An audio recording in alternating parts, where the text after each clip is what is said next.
Welcome to the Tech Egg. Don't get scrambled. Enjoy the video.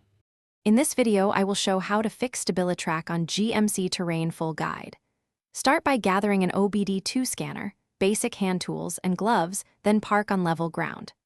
I will walk you through reading codes, clearing faults, and identifying common causes like wheel speed sensors, steering angle sensors, and ABS module issues. Follow step by step, and I will explain simple checks you can do at home safely and clearly for confidence. Begin by connecting the OBD2 scanner and reading ABS and Stabilitrak codes, then record any freeze frame data. I will explain common codes and what they typically point to, such as sensor faults, wiring issues, or module communication errors. You will learn to visually inspect wheel speed sensors, check connectors for corrosion, and test wiring continuity. I will also show how to perform a basic steering angle sensor calibration when needed.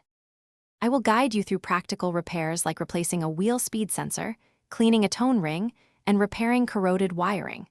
You will learn how to remove and replace sensors safely, torque bolts correctly, and inspect connectors for moisture intrusion.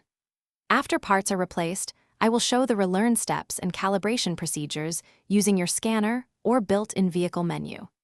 These simple fixes often clear Stabilitrak warnings and restore normal operation.